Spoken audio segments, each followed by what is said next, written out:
All right, everyone. Thank you so much for joining us today on this beautiful Wednesday.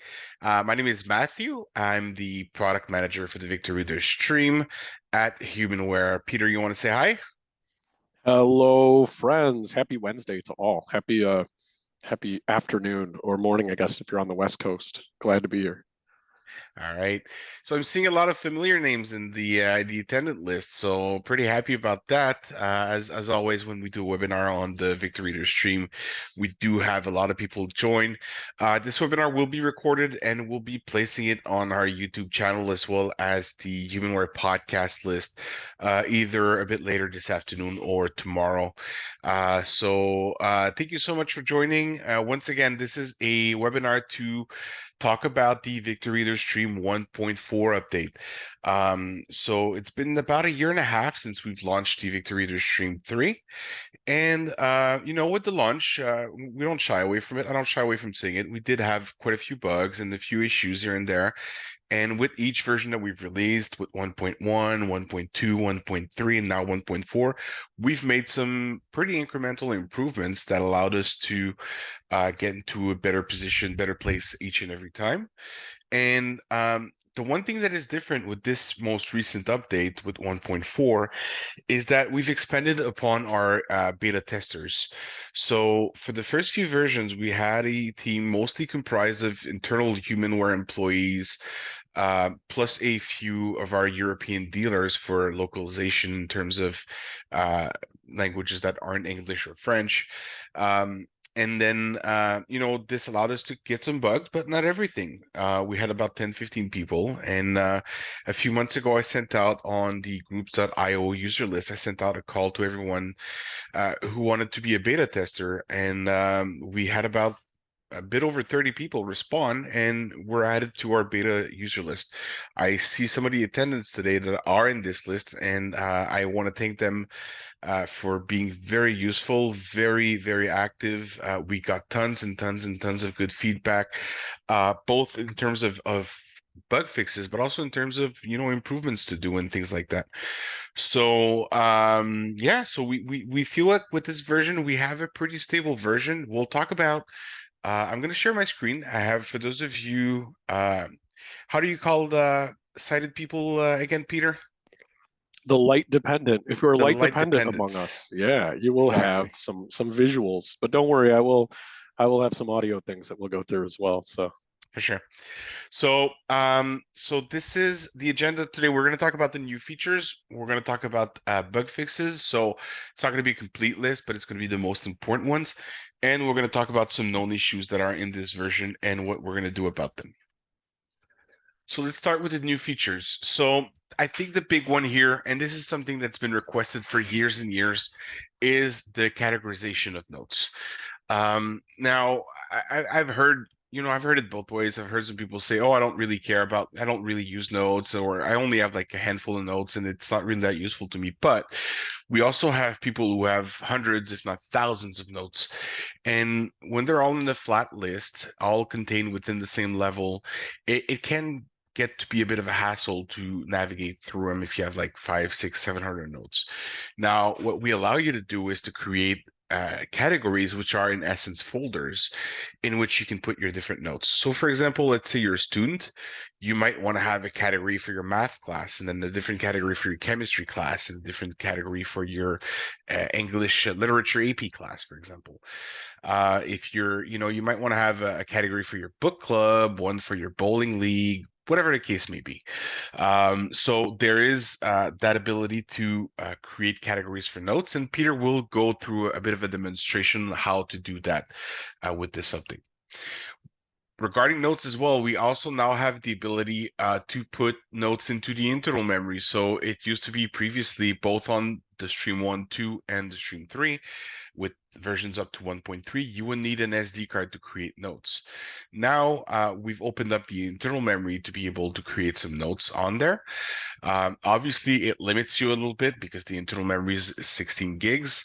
So if you're the type of person who has tons and tons of notes, you might want to keep using SD cards.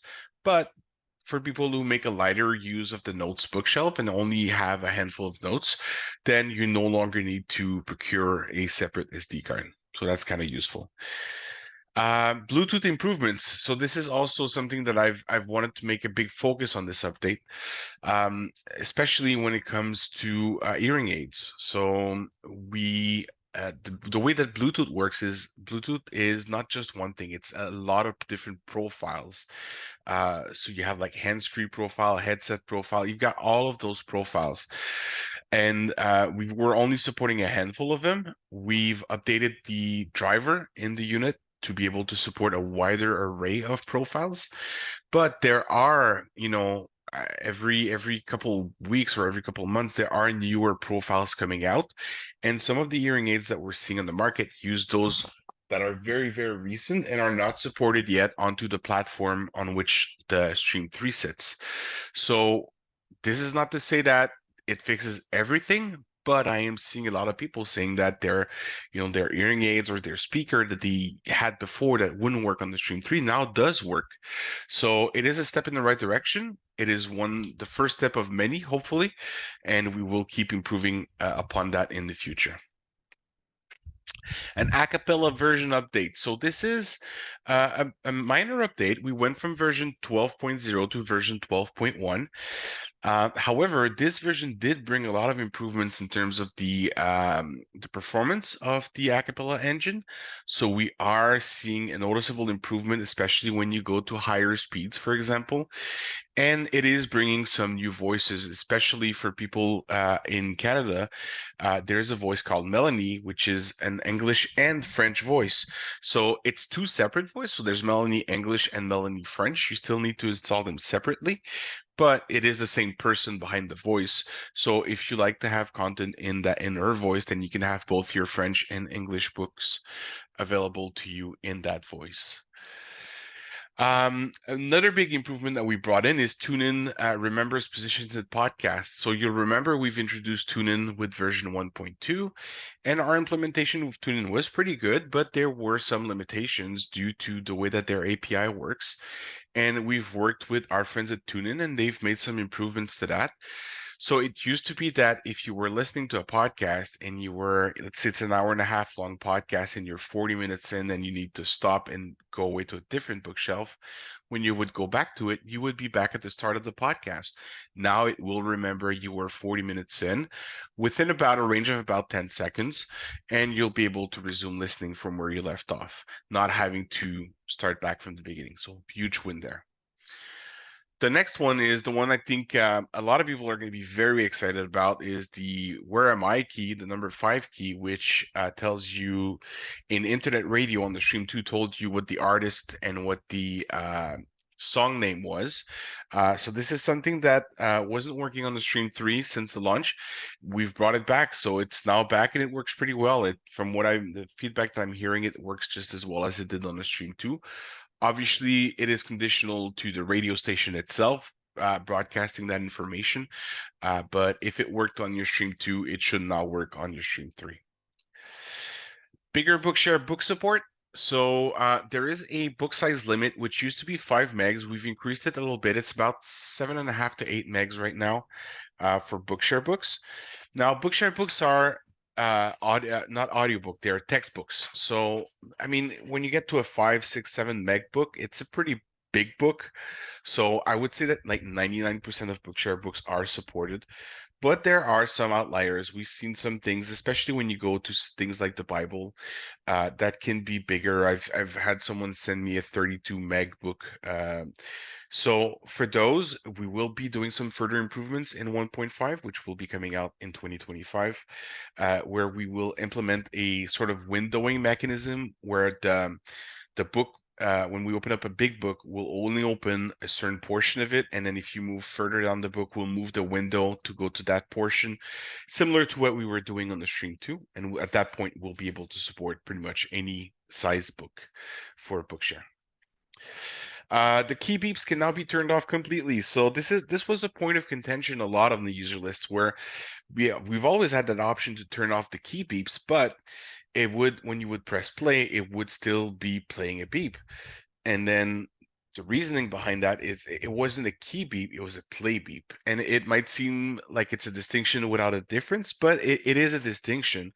But a lot of people were asking to be able to turn off all beeps. So we've added an option to completely turn off the beeps at that point.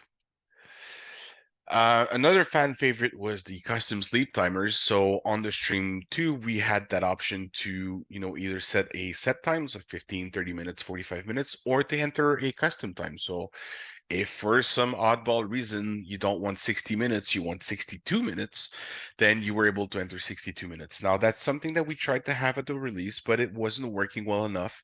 So we pulled it back. We worked on it. And now with version 1.4, we've reintroduced it. So you can enter any value between 1 and 99 minutes, and you'll be able to have your own custom sleep timer. At which point, once you reach it, it does either shut down the unit or suspend it, depending on which mode you're on. And in the big new features, last but not least, the 10 item skip. So while you're on a bookshelf, if you have like a couple of hundred books, if you press and hold the 6 or the 4 key, it's going to go back or forward by 10 items instead of item by item. So once again, if you have a bookshelf with 5 or 6 books, not that useful. But I know a lot of you do keep extensive collections of hundreds and hundreds of books. I've seen thousands of books. So, but it doesn't only apply to books. It's also good for music. It's also good for notes and all of that. Moving on to the bug fixes. So again, this is not a complete list of bug fixes, but this is the big ones. We've improved how new podcasts are handled. And what we mean by that is, when you go into a podcast feed, how the podcast is tagged as being new. Sometimes it would tell you that a podcast was new when you've already seen it, or sometimes it wouldn't tell you it's new when you've never seen it before. So we've improved the logic behind it. It's much improved. I don't think it's perfect yet, but we will keep working on it, but it is much improved and you should be getting much better results. The loop feature in all bookshelves has now been fixed. So it used to be that the loop feature wouldn't work in certain bookshelves. I know that in the VRDTV bookshelf, for example, it wouldn't work. Now it'll work properly. By popular demand, and this is something that once again was brought up by a lot of our beta testers, the beep volume on Power On was a bit loud. The thing that happens is that, that beep is a hardware beep. It's not something, we haven't loaded any software at that point. So we can't take the power.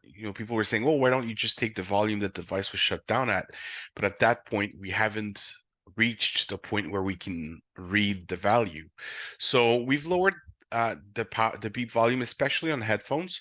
So a lot of you probably noticed that it's a bit lower and it should be a bit more pleasant. The shutdown beeps, once again, something that was brought up on the beta list quite a bit. The shutdown beeps weren't consistent. That was due to an application crashing before the shutdown beeps would. There's an application that would hang, and then it would never get to the point where the shutdown beeps would be able to play. So this should be fixed by quite a bit.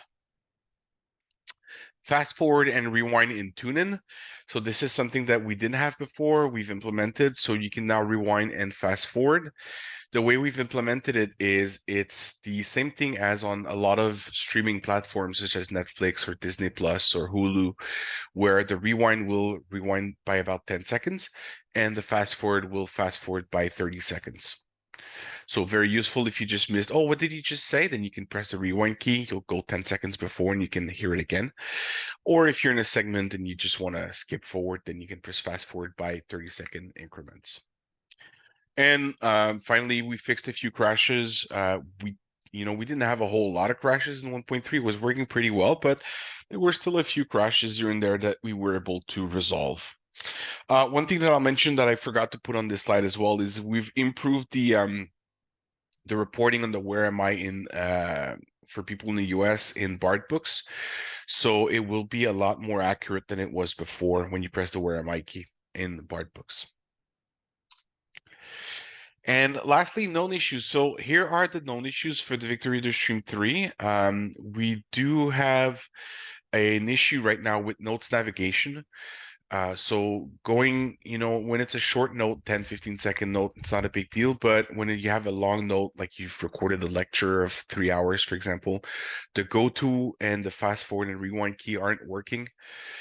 This is a pretty big issue, and we are working on a hot fix that's going to be coming out later in November if everything goes well, that will address this issue. The second one is mostly for people in Europe, with Daisy Online. It is a fringe case. It mostly affects people in the Netherlands and in Sweden because you need to have two libraries configured at the same time, and it needs one of the two has to have dynamic menus. So again, it is a bit of a fringe case. I'm not surprised. That's the kind of thing that I'm not too surprised we didn't find during a beta test because it really requires specific conditions. So that will also be addressed in the hotfix that will come later in November. Once again, it really affects people who use libraries from the Netherlands or Sweden. So for example, here in Canada, we do have two Daisy Online library. We have the CNIB, that's Canadian, and we have SQLA, which is the Quebec library with French books. But neither of those use the dynamic menus, so they're not affected by this issue. So, but again, we found this through one of our dealers in the Netherlands. We will fix the issue and address it in a hotfix later in November.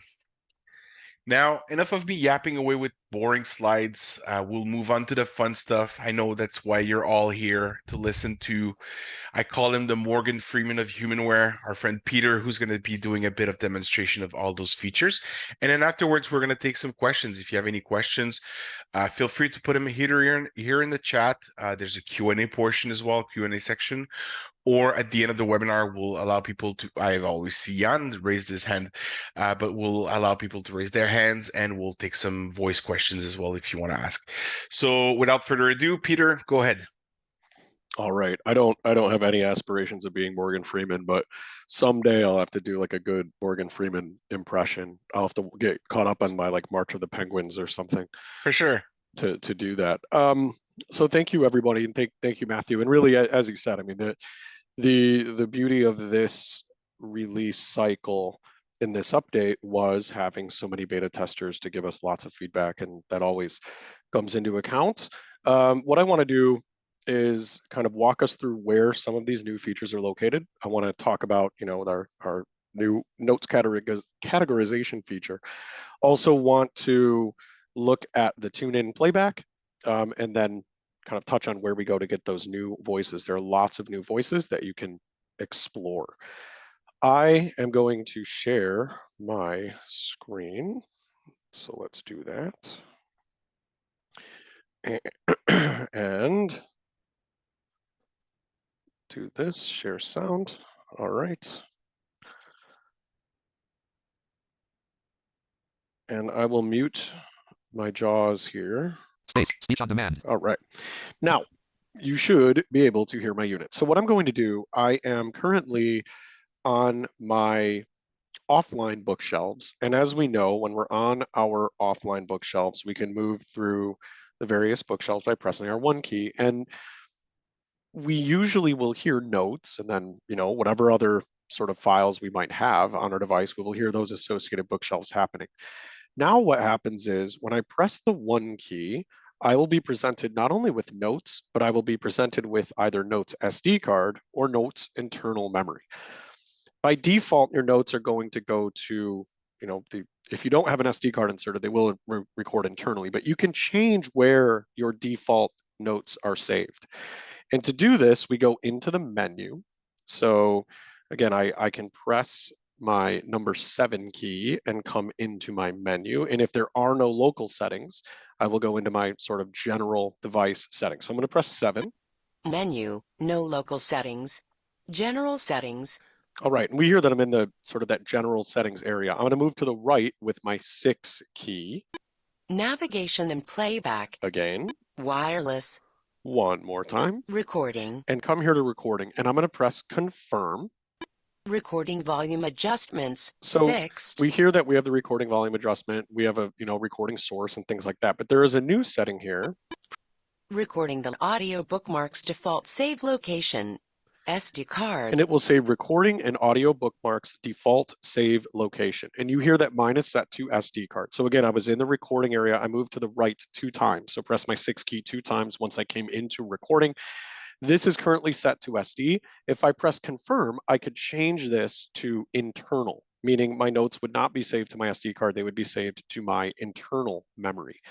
You might want to do this if and we'll look at copying and kind of moving notes around in a moment, but maybe you have multiple SD cards and you don't want your notes to go into some other machine or into your computer when you take that SD card out. And for whatever reason, maybe you work with multiple SD cards and you want to retain the notes on your device.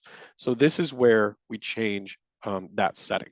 Now, regardless, let's just say, oh, I never set it, but let's say I want to move things around. We're going to look at how we do that and how we create new note categories. I'm going to press the number 1 key. Leaving menu. 1. A History of Algeria by James McDougall. We can read about the history of Algeria here in my offline bookshelf under talking books, but I'm going to press 1 more time. Text files. 1 more. Notes SD card. Generic. 1. Note. And you hear that it will say now notes SD card, meaning these are the notes that are on my SD card. By default, the default category is going to be generic. Now, in my generic, you hear that I have 1 note. We'll get to that in a moment. If I move to the right, I will have an option that says Create category. Create category. Now, this is where I'm able to define a folder name, and I would do this with the text entry method that I have set. So let's just say, and I have a couple of other categories already here, just to give you a sense of this. If I move left or right, besides general and add category, I already have phone numbers. 1. Note. We have 1 phone number note. If I go right, recipes. 0. Notes. I have no recipes. Create category. And then I have create category. So I've created a category for phone numbers and I've created a category for recipes. Now, if I want to add a category, I move left or right until I get to add category. Quickest is going to be 1 option to the left of generic. And I'm going to press confirm on add category. Create category. Create category, I'm sorry. Press confirm. Enter category name. Now at this point, it's going to ask me to name that category, and I will do so using the numeric keypad. I'm just going to call this, let's call it lectures. So I'm using the keypad to do this. And again, when you're in an edit field to read what you have written thus far, you can tap your fast forward key. Lectures, LECTURES. So keep that in mind. That looks good to me. If I wanted to delete a character, I could tap my rewind key. If I wanted to clear out the entire field, I could press and hold my rewind key. I'm just going to press confirm. Confirmed. And completed. Create category. I've now added a new category. And if I move left and right in this notes SD card area. Recipes. Phone numbers. Lectures. Here's lectures. 0. Generic. So 1. Note. You hear that I have now 4 note categories. Now, if I wanted to record a note in one of these categories, there's a couple of ways that I can get a note into a particular category. If I enter that category and then record a note, it will live in that category. So let's just say I want to enter a recipe. Lectures. Phone number. Recipes. All right, I'm going to press 0. confirm. Note. Recipes. 0. Notes. And it says recipes, 0 notes. Now at this point, if I press record, I will record a note into the recipes folder. Or if I was in the phone numbers category or folder, it would record that there. But let's just hear how this sounds. I don't have a recipe committed to heart, although I could do this. Let's press record. Start recording. All right. To make some tuna salad, we will use tuna can from the can. We're going to use some mayo, some pickle relish, some celery, and some onions, and maybe a tiny bit of chili powder. Stop recording. Note 8. Created. Now what you hear is that I have just created note 8, and these are always going to be created in the order that you record them. So even if you only have 1 note in the recipes folder at this point, it is the 8th note that I've recorded on this device. So it's not going to always start at 1 just because the first note is in a category. And that comes into play when you need to move notes around. having them in a non-sequential order will, if you start to, you'll have a bunch of note ones and you could really mess up kind of where things are going and what they're doing. So keep in mind that as you move notes around and you have notes in your categories, they will retain the numbers that was used when they were recorded. So I now have a note for my wonderful tuna salad recipe. Hopefully I actually sometimes I'll put a little like sriracha or something in there too, but we can always forget. This will be a tamer version of my tuna salad. Now, if I want to move a note, so again, I'm going to come back to my Notes SD card bookshelf by pressing the 1 key. Notes SD card. Recipes. 1. And now note. we hear that my recipes has 1 note. Let's come back to generic. Generic. And press 1. confirm. Generic. 1. So I have a note in here. Note 7. And this is note number 7. Now I have recorded. I'm going to hit play. Ivy, I have an interview question. How old are you? 3. Okay, and when is your birthday? January. All right, All right. thank you. So there's End my of daughter note. giving us some very important information that she's 3 years old and her birthday is in January. Nothing like just the shameless use of your children for your own demonstrations, for your own good. Now I have this note and it's in my generic folder and I think, okay, so it's in the generic folder on my SD card. I really want to save this note because gosh, I'm never going to remember when Ivy's birthday is. I'll have to pull my note up every single time. What I can do when I'm focused on a note that I would like to move or to copy, I can use the 3 key to move it around. So I'm going to press the 3 key on this note. Delete note. First option is delete. I don't want to delete it. Then I won't remember when her birthday is. I'm going to press 3 again. Move note. So I can move this note, or if I press note, if I press 3 again, Copy note. we can copy the note. Now, again, you may want to copy a note to your internal memory. Maybe you want to duplicate it. Think of it, maybe I want to have a copy on an SD card that I put in a different unit, and I want to have a copy on my internal memory. So you may not want to always move notes to a specific category. In this case, I want to move it. So I'm going to press 3 until I get to move. Delete note. Move note. So here's move note. I'm going to press confirm on move note. Select category. Lectures. Okay, and it's going to say, where do you want this to go? Now, what I can do, so we heard lectures. If I wanted to put this in lectures, if I press my 6 key and again move through my categories. Phone numbers. Phone numbers. Recipes. Internal memory. And then I have an option here for internal memory, and this will move it over to my internal bookshelf, my internal notes bookshelf. So notes SD card, and then we have notes internal. So I'm going to press confirm. Completed. Notes SD card. Generic. 0 notes. And you hear now that my generic folder has no notes. There's no more notes in generic. It's been moved into my internal memory. I still have my phone number note on my SD card. I still have a recipe, but now I have no internal. I have no generic notes here. If I press the 1 key, I will have an additional bookshelf now called Notes SD card. Notes internal memory. Generic. 1 note. I have my generic category here that has 1 note in it, and sure enough, it's going to be Generic. 1 note. 1. My first note here. Now, again, these numbers will be different, and it has to do with how these are sequenced. This will be my note for Ivy that I recorded yesterday. And I can move this note again. I could create categories on my generic side as well. I could create phone numbers and recipes and all of that in my generic notes, in my internal notes folder as well. So again, you have both SD card notes and internal memory notes. Those each side, whether you're on the SD card or in the internal memory, you can create categories to help organize the notes that you want. And you can move them to and fro from your SD card to internal memory and vice versa, or you can move them between categories, and kind of move them around where you'd like them to go. So this has been something, and I've been with Humanware about 10 years. And in the last 3 updates to the Victor Reader Stream 3, we've brought a new bookshelf, and we've actually reorganized a bookshelf. So it's been really neat on the Stream 3 to see some major enhancements to really up that productivity game. We know that the note recording is something that many people use, especially when you're quickly taking down a phone number, or you're quickly taking down a recipe, or maybe recording a meeting with somebody. And now you can certainly save these. A lot of times when I'm doing demonstrations, people will record my demonstration. Somebody out there might be recording this webinar on your Victor Reader stream, and you could put this in a webinars category if you didn't want to review the YouTube recording. All right, now I want to show you one other thing, and that is, where do we turn off the key beeps? And Matthew had brought this up. I'm going to come into my menu here. Menu, no local settings, general settings. Now I am going to come into my system. Navigation, wireless, recording. It would help if I online went into settings, general.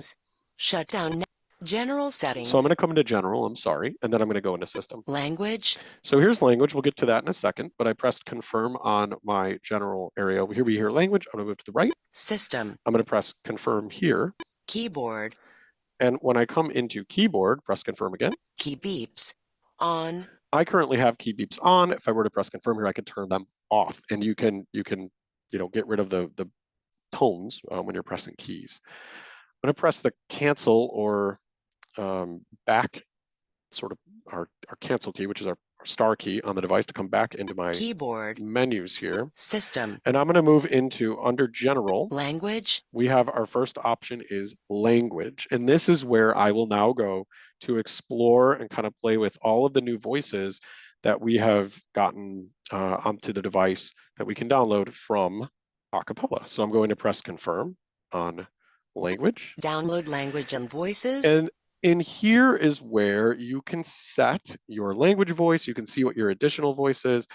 You can also, there's quite a few things you can do here, but if I press confirm. Change menu voice, Taylor. So currently my menu voice is set to Taylor. If I press my 6 key. Change additional voice, Tamira. Here's Tamira. So I have Taylor and Tamira. It's like the 2 T's. Now let's just say I want to change Tamira. If I press confirm. Arabic. I am brought into a list of all of the languages we support. So the first here is Arabic. These are in alphabetical order. And as I move to the right. Catalan, Chinese, Czech, Danish, Dutch, English Australia. We will get into the English categories. English Canada, English India, English Scotland. Right. And so we have a lot of these here. Maybe I want that English Canada. I really want to check out that English Canada. Melanie. So here is Melanie, and this would be the English Melanie. There is again the same voices behind the English and French, but you can download the English version of Melanie here, which has been popular. And if I press confirm, this voice will download. My unit will shut down, and then if I restart, I will have that voice available to me. And again, you can choose if you want, the menu voice to be the same as your content voice. You certainly could do that. You can swap your content and menu voice. You are having 2 voices on the device. That's how the licensure works for the packages that we have. 2 voices, and you, again, at your discretion, what you would like for those voices to be. I'm gonna press so again, this is kind of in our general settings, but I do want to come in and demonstrate a couple of things on the online bookshelf regarding internet radio and then regarding TuneIn. So I'm going to press my online bookshelf. Leaving menu. 1. Let's come out of here. Online bookshelf. TuneIn radio. So I'm going to press 1 until I get to my internet radio. Podcast. N2. All right. And search for books. 0. Oh, this is good. Books. I'm glad this happened. So we still, on occasion, will have the time where you will hear 2 phrasings simultaneously. If that happens, just pause for a second. There are times, especially when you're coming out of menus from one bookshelf to another, that you may experience 2 audio clips simultaneously, and that's something we're still kind of streamlining in terms of the processing style there. But I'm going to press confirm. I'm going to press 1 until I get to internet radio. Internet radio. 3 playlists. 1 favorites. All right. Now in my favorites, we're gonna find a radio station, and we're gonna make this very brief because otherwise YouTube won't allow the clip to be 3 played. 96.3 FMB 96.3 FMB 96 hits. Number 1 hit music station, Chicago, Illinois. All right. So B96 here. This is in Chicago. I know everyone's just a fan of top 40 music. I'm exaggerating, but hey, it's what we have. So I'm going to press play. Now, as soon as this plays, I'm going to press the 5 key and we'll pull the metadata. So I'm going to hit play. All right, now. Song title, Outcast, Miss Jackson, Okay. station B96. So, I'm sorry, Miss Jackson, but I had to pause that. Now, we heard it say that when I pressed 5, that metadata was pulled. Song title, and then we heard the station. If I press 5 again, I will get the URL and other information that might be relevant. So we've brought back that metadata on the 5 key, and that is going to be present in your internet radio. It will also work in TuneIn, depending on what the station gives you. Not all stations provide that data. It is not something we are able to control. It is a matter of what we're pulling. Are they giving us that data? And if so, we can certainly pull it. I'm going to press the 1 key again, and we are going to jump into the TuneIn radio side of things. So let's hit 1, get back to internet radio. Internet radio. I'm going to press 3. 1 again. TuneIn radio. All right. Browse. Now, if you have used TuneIn over the past year, we have been able to, and since day one, you could play podcasts. I know at first we had some issues with some streams. Those have all been resolved. But what we didn't have is the ability to resume playback of a podcast. Or if you have TuneIn Premium, playback of an audiobook. TuneIn does offer audiobooks. If you don't have premium, I think you can read like Moby Dick or like Alice in Wonderland or some riveting public domain titles. But if you are here, and I'm going to come into the browse area. Home.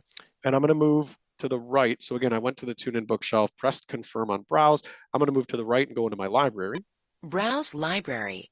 Press confirm, and this is all of the library, the things that I have saved, and these will sync across devices.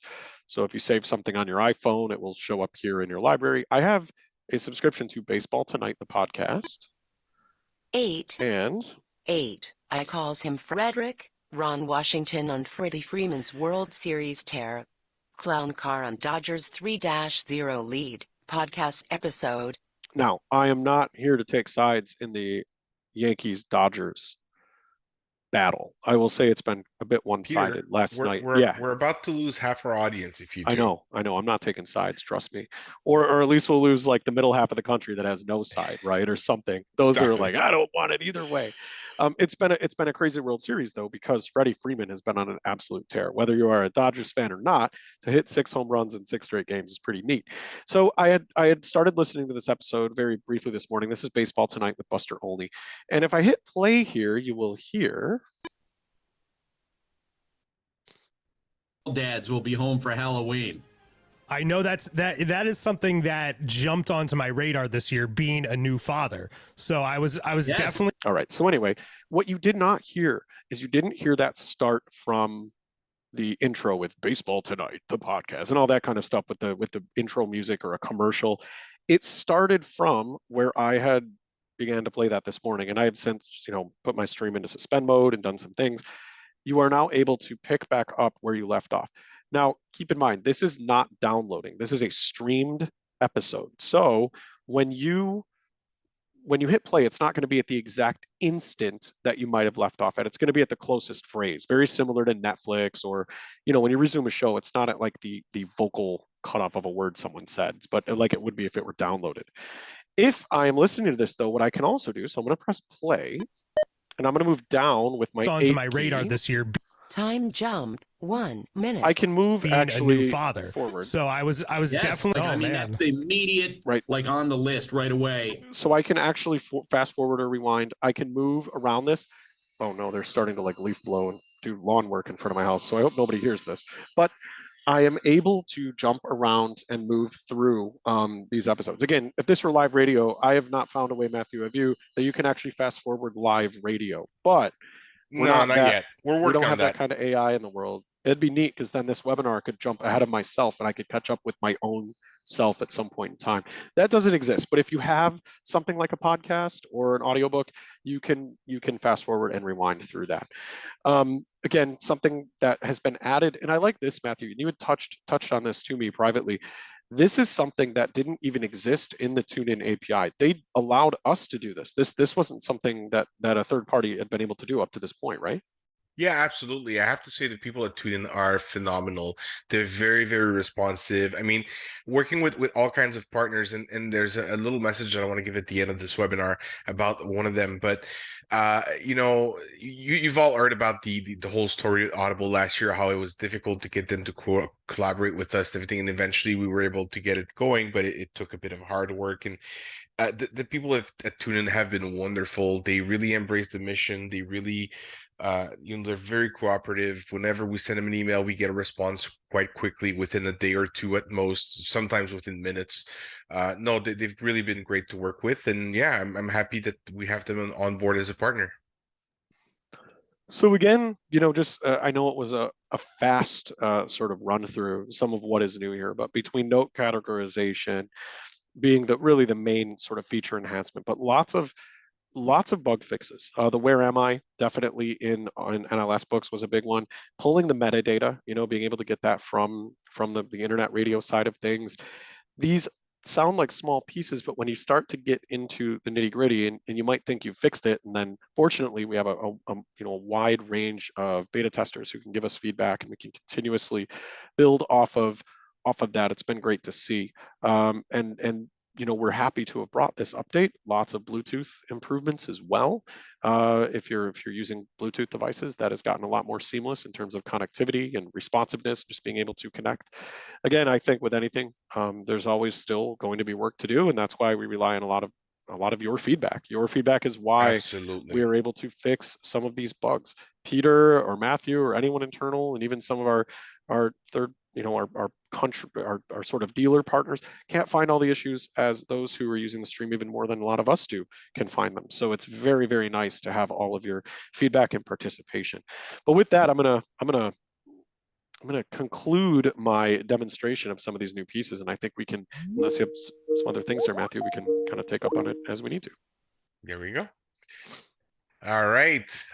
So yes, Peter mentioned the fact that things like the Internet Radio 5 button is something that I kept seeing again and again and again on the user lists, and I know it took us a bit of a long time to get it done, but it was due to technical issues. We couldn't get it fixed before this version. Thanks a lot for your patience, and we're always striving to. We really listen. I read that list. Those I see that list, but there's more than one. But those user lists I do read daily. Even though sometimes the threads do spin off sometimes into irrelevant discussions, but that's fine. That's the nature of things. But it's always good to see what people want, and again, really good feedback from everyone, but especially our beta users. It was so great to have. And then I see some names in the list, people who send me direct emails also sometimes, and those are also taken into account. And if you've emailed me, you know it. I do respond to emails. It's always good to hear from our users. And speaking of that, which is the perfect segue, we're gonna move on to the Q&A portion of this webinar. I'm gonna start with there's a question in chat, and then we've got a couple raised hands. So in chat, we've got Carl Smith who asks, are there any plans to add the old feature where you could copy directly from an NLS cartridge to a DSD card? And on that front, as much as I'd like to say yes, the answer is no. And the reason behind that is that it is a hardware limitation. The USB port, we made the decision to move towards MTP, and the limitation of that is that the USB port cannot be used for any kind of input. So whether it would be like a Bluetooth keyboard, a USB-C keyboard, because that's also something that people have asked, or reading a USB stick using a short cable, or even a USB-C thumb drive, it is unfortunately not technically possible with the hardware we have on the stream. So as much as I would like to say yes, the answer is unfortunately no. We've got a couple raised hands, including so I'm gonna butcher some names here, so you have to apologize, but to be fair, my name gets butchered all the time as well, so that's fine.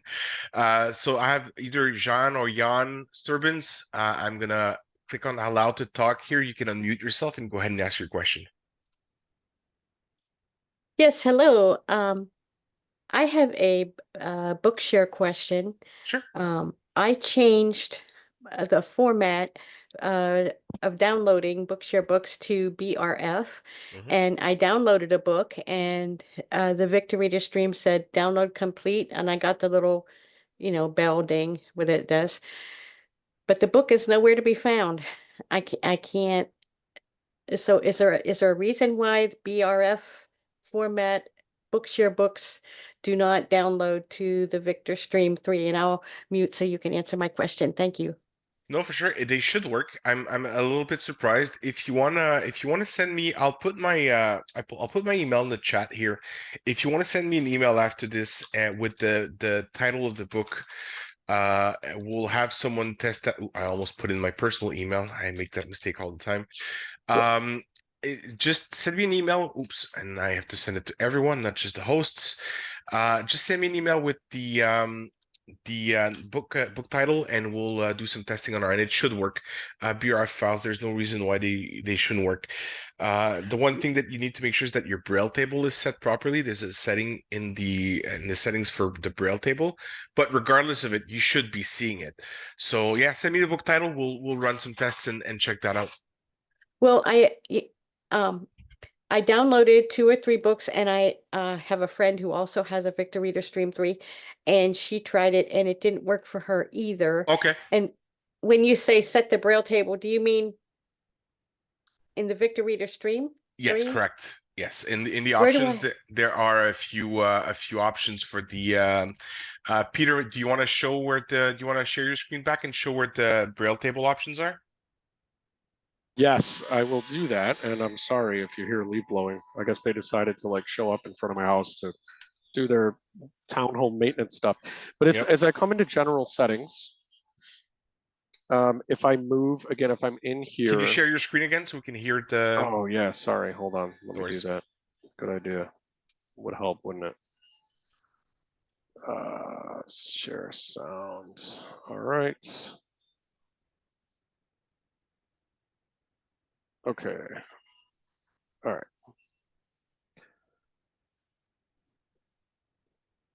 Okay, so let me. All right. Hopefully you can hear that. Let me mute my JAWS here. Speech on demand. All right. Now, what I can do, I'm in the menus. General settings. If I come into general. Language. And I move to the right. So again, I've gone into my menus, go to language. I think it's right in here, right? Isn't it in language? Download. Select content voice. Braille translation table. There you go. English Ube Duxbury grade 2. So again, when you come into your language area, move to the right and you will have the Braille translation table. I haven't seen, but again, I don't download a lot of BRF books to the stream from Bookshare, but I will give it a try right now as well to see if I can replicate that. But they should be able, to be downloaded. It may be possibly could have something to do. Do you know, and again, we can take this offline, but I don't know what your setting might be through Bookshare, what your default download is set to. If that has any impact on it, I would probably have you check that as well, which you would change on the website. So I'm not sure, because I've seen sometimes, especially in some of the Monarch and some of the other Braille things I do, that could have an impact. If that is not set properly, you might be conflicting, where the API that we're using is conflicting with the setting on your Bookshare account. It's set to BRF on the website. Okay, cool. Yeah. So it should work. Let's figure it out. Yep. Okay, and if you could just tell me, what should I have the Braille table set to? Maybe I have it wrong. Well, it'd be whatever you would want. I mean, it's it's the Braille table that I don't know it's depending on how they've uploaded those books. If it's a UEB book, you would want to use a UEB table to translate a UEB file. If that file was done in eBay, then you would want to use a US table. If it really is going to depend on whatever the file you want or how you've downloaded it. I think all Bookshare books at this point do support UEB, but I'm not positive without knowing the book itself. Yeah. Okay. But regardless, it should show up though. Regardless of the Braille table, it should. If you get a chance, so if you could try to, I sure would appreciate it. For sure. Thank you. I'll give someone else a chance to talk. Thank you. Thank you. All right, we're gonna move on to Joshua Hendrickson. Here we go. Joshua, you can unmute and ask your question. Hi, can you guys hear me okay? Yes. I just want to quick comment. I gotta say, I think you guys have been did an excellent job with this update. I mean, like I said, I'm currently using a Victor Trek right now for my when I want to do stream stuff because I use my phone for a lot of stuff. But I mean, you guys have really you said you guys have really improved it. I mean, and I think it's just gonna get better from here. And it's you could, I mean, like I said, I personally, I don't really use notes hardly at all. But I mean, for someone that does use notes, I mean, that's you guys really have some invaluable features and being able to, not only move your note from internal memory to SD card and vice versa, but also you can actually, put your notes in categories. I mean, name, type in name categories. I mean, that's huge. So that's really cool that you guys have been did all this stuff. So thank you so much for the kind words. I will definitely pass it along to the R&D team, our dev team, because I can tell you right now that neither Peter or I had anything to do with coding those features, but we do have a great, wonderful team behind us that does all of that. We're as you know, we're merely conduits to pass that feedback that we get from you guys. But thank you so much for the kind words. It's really, really appreciated. no problem. All right, we're gonna move on to Sal Pitts. Sal, I'm gonna allow you to talk. You can unmute and ask your question. All right, Sal, are you there? Oh, you had it for a second there. You were unmuted and you went back on mute. Ah, there we that's go. it. Right. Hi. God, yours has been a pain in the neck. I was just wondering with the headphone socket. Now, I have a friend who uses uses wired headphones. Now, he had a problem with the headphone socket because it broke once, and then the second time when he plugged his headphones in, when he got a new one, it was coming out of his Victor Stream and his headphones. Is there anything that he could do about that, and could or has that been fixed? I would recommend that he contact our technical support team, and then they could arrange for the if it's the repair was recent and it's doing that again, then they could probably do a reservice for him. Right. So it doesn't have to. It's not. Does the lead the jack on the headphones, for instance, does it have to be a certain length for it to make contact with the or not? No, it's a fairly standard. So any headphones that work, it should work. There's no length or anything. Right. Okay. Thank you very much. That was my question. Thank you ever so much. No worries. Thank you very much. All right, we're gonna move on to a phone-in person. So area code 780, phone number starting with 4. You can unmute and ask your question.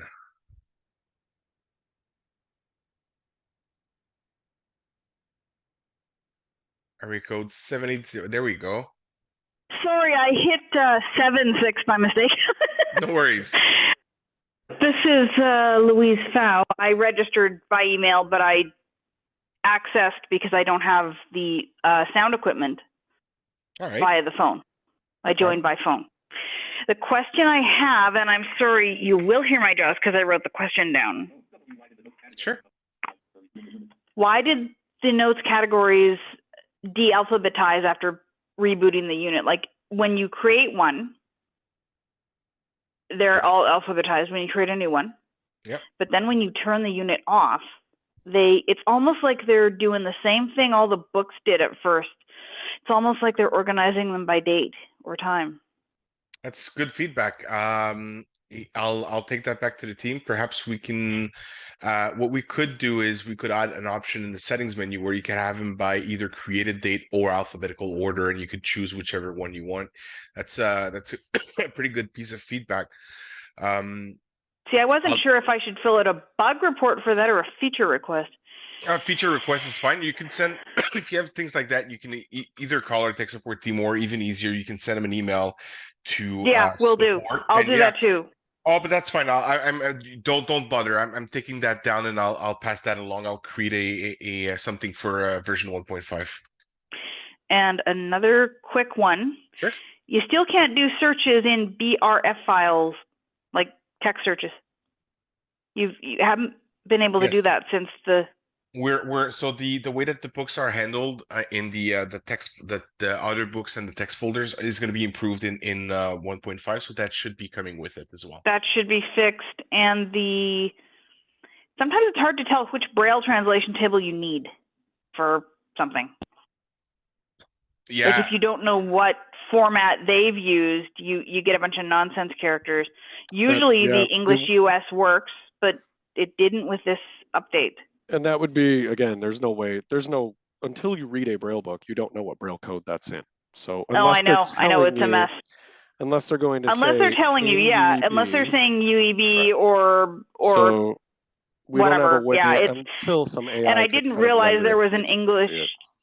And I didn't realize there was an English Australia one, because I was looking at all the US ones because I got the localization for the US. Filled out a bug report with this one too. Okay. I did fill out a bug report for that because I'm like, I didn't realize there was an Australia one. Interesting. Yeah. That seemed to fix the Braille files I'm having trouble with, but it's hard to tell what you need to use sometimes.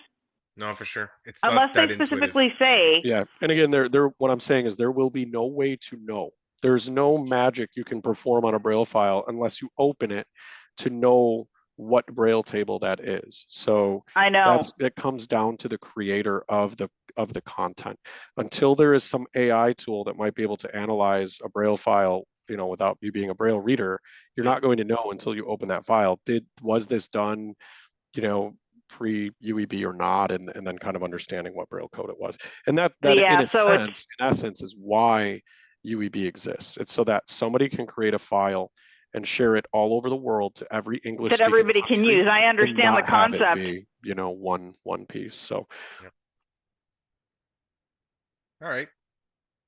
Well, thank you, Luis, for your questions, and I've definitely taken down the suggestion for the alphabetical order for categories. We're going to look into that. Great. All right, thank you. We're going to move on to Karen Rose. Karen, I'm going to allow to talk. You can unmute yourself and go ahead and ask your question. Yep, I have a quick question. Sure. Did you say that you cannot transfer files now from a cartridge that you may have? You cannot. Not on an NLS cartridge, not to a Stream 3. No. Wow. Okay. And can you consolidate notes? Yes. With the button number 3, you can consolidate your notes. Will it consolidate all folders at the same time, or just the folder or the category that you're in? Or it will do all categories at once? I think it does all. Peter, can you confirm that? I'm not sure. So it will depend on kind of how you're doing it, or in what order you've recorded your notes. It will tend to consolidate them on the SD card all at once, for instance, or consolidate them in the internal memory all at once. It won't do both simultaneously because you have two separate sides. Yeah, but it'll do within the categories as well. Yeah.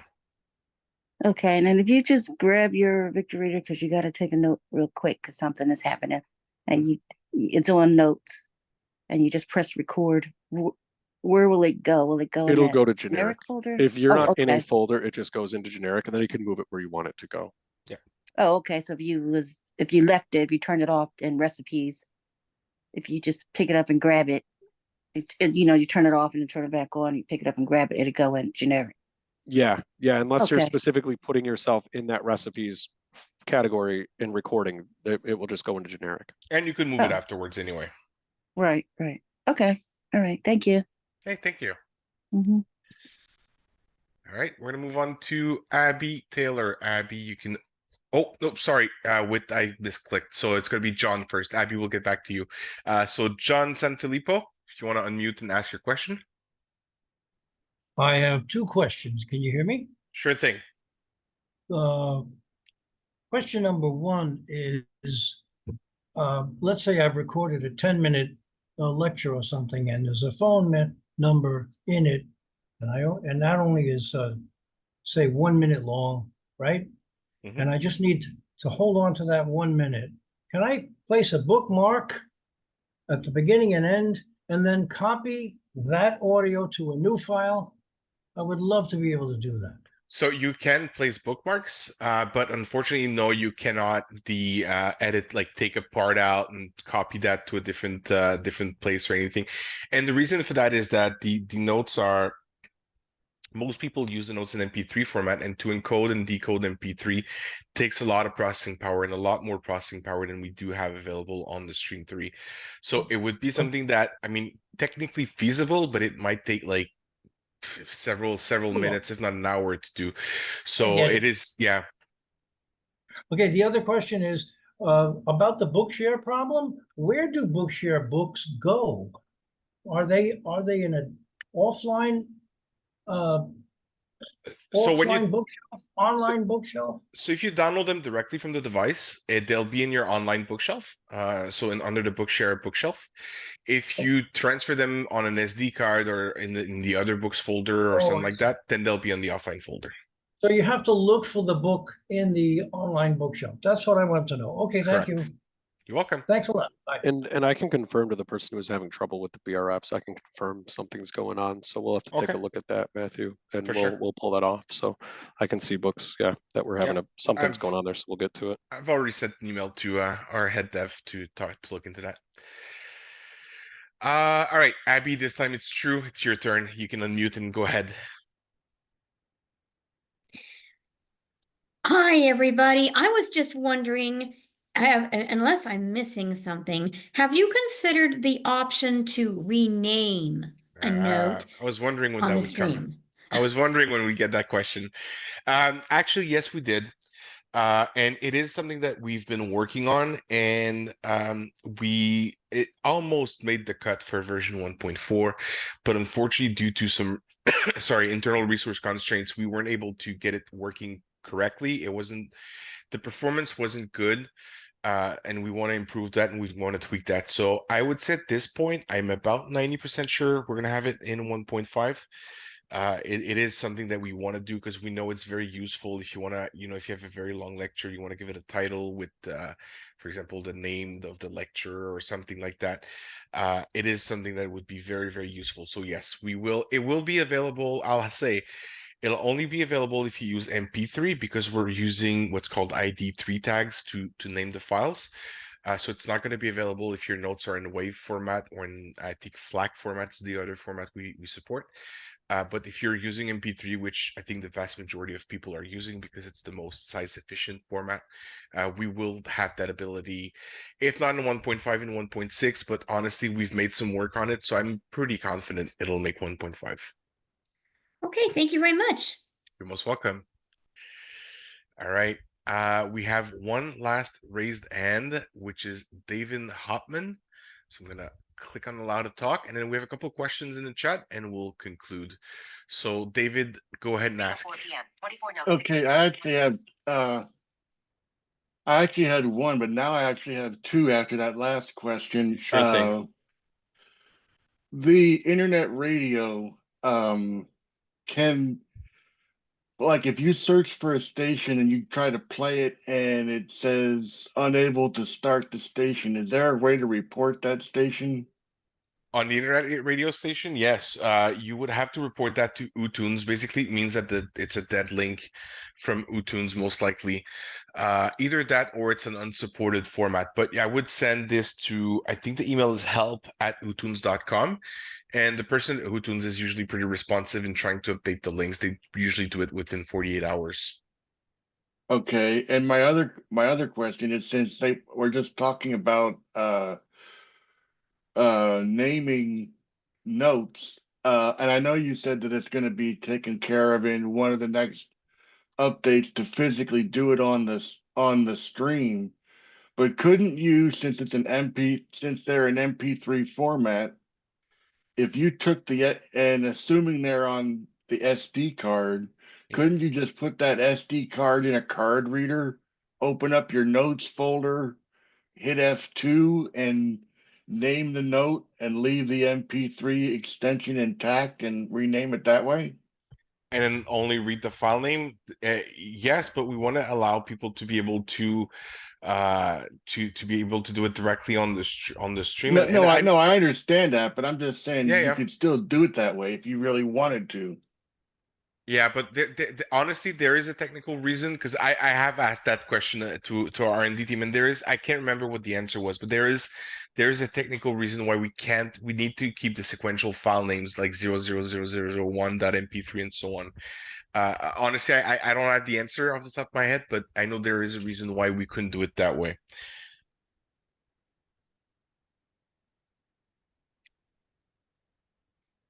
All right. Did you have anything else, David? We do have someone else who raised their hand. All right. Thank you so much, David. Actually, we did 2 raised hands now, so we'll move on to Mary Nelson. Mary, you can go ahead and unmute.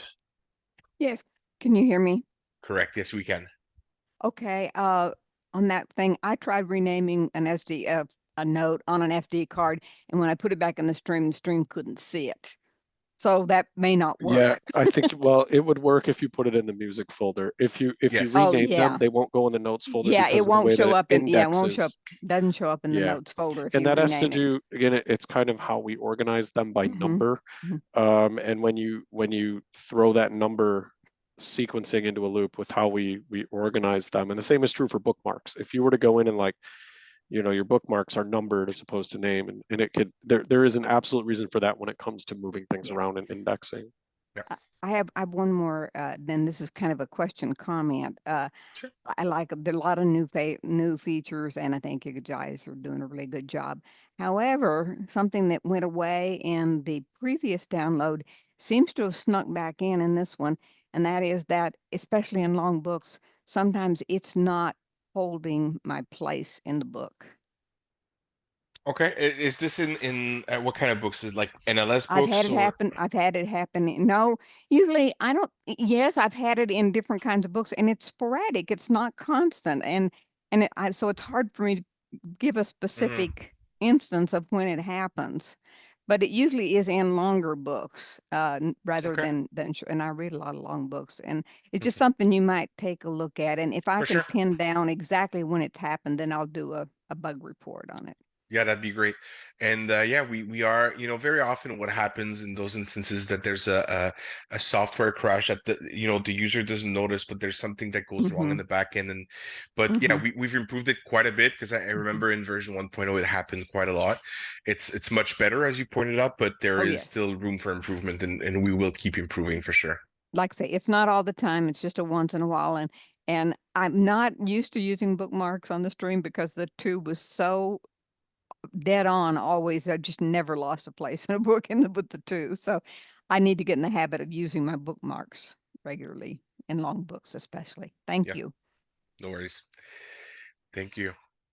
All right, we have one. We're going to take one more, and then we'll move on to the questions from the chat.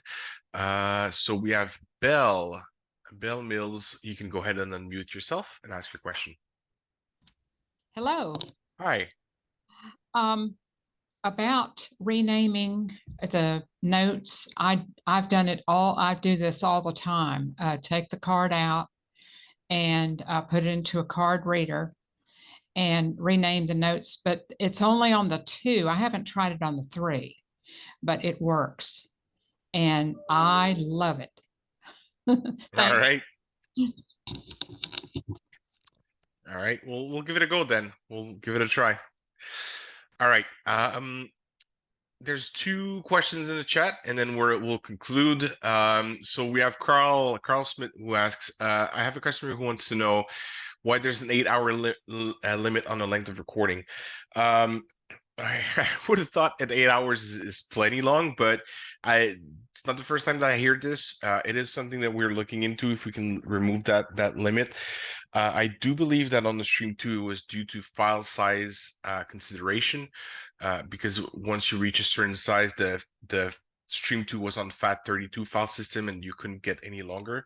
But on the Stream 3, we're using exFAT, which doesn't have the same considerations.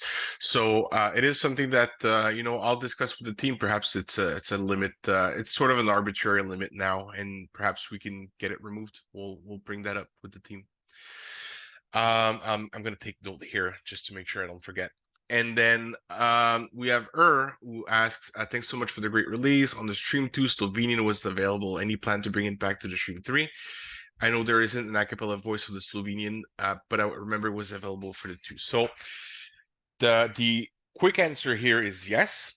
The bit longer answer is the way that it works for voices that aren't available in a cappella, and Slovenian is one of them, but there's also Lithuanian, there's Icelandic, there's a few languages that for which a cappella doesn't have a language. But what we can do is what we do in those instances is that we have to work with a third-party partner. So typically it's going to be a dealer, a distributor of ours that is in those countries, and get them to provide us with MP3 recordings of everything that's in the menu. So you can understand it's quite a lengthy process, but it is something that we're working on.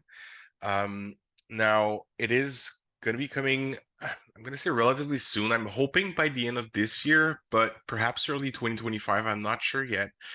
But we are working on, I don't know if Slovenian is one of them, but I know that we are working on a few of them. And I think Slovenian is, but I'm not 100% sure.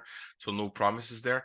But I do have your contact information. So if ever we have something to test for Slovenian, I'll keep you in mind and we'll send you a version for you to test out for sure. All right. Yeah, apparently I'm being told that yes, Slovenian is one of them. So yeah, we'll have something for you. I'm hoping soon. So I want to thank everyone for coming today, taking the time to be here. Once again, this will be made available on our YouTube page and in the Humanware podcast list. I said earlier that I had a bit of a message in regards to our third-party partners, and this is something that I want to stress out with all of you. We've had several requests over the past couple of years, I'm going to say 2 or 3 years, to introduce Libby, which was previously known, I believe, as Overdrive to the stream. What I can say on that subject is that we've reached out to them twice and we've never heard back. I've sent them 2 emails, filled out their contact forms.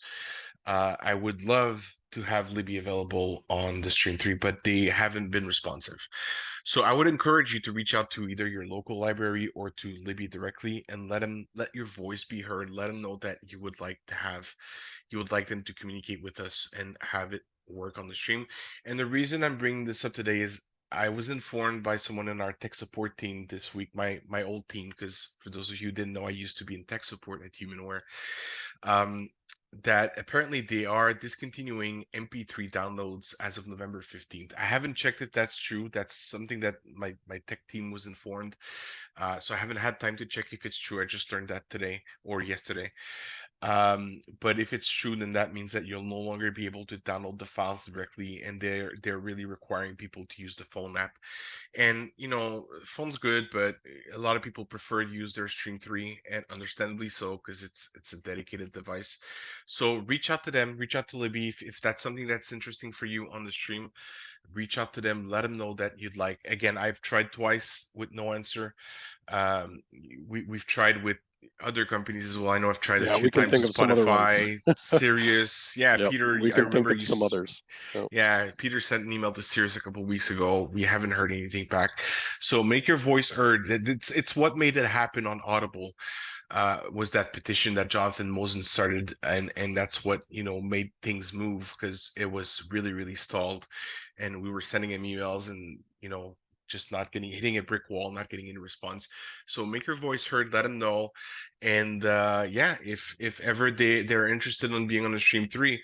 And I'm hearing the same thing like with Learning Ally, for example. We reached out to them and basically they did answer, to their credit, they did answer us, but their answer was that they're not interested in working with us with making it available on the Stream 3. I think they're focusing more on dyslexia, that type of market. They're moving a bit away from the visually impaired market, which is unfortunate. So again, if there's any partner that you'd like us to partner with, reach out to them, let them know, and we're always open to at least having a discussion and seeing if it's technically feasible. Because we bring new partners when we can. Like TuneIn, it took a couple of years, but we got there, and a lot of people are happy about it. So yeah. So once again, thank you so much for attending. We'll make this available to listen again, and I'll be posting it on the user list as well as usual for those of you who are on those lists. Have a good Wednesday. Happy good end of afternoon or evening, whether you're in the US, Canada, or in Europe. And we'll talk soon.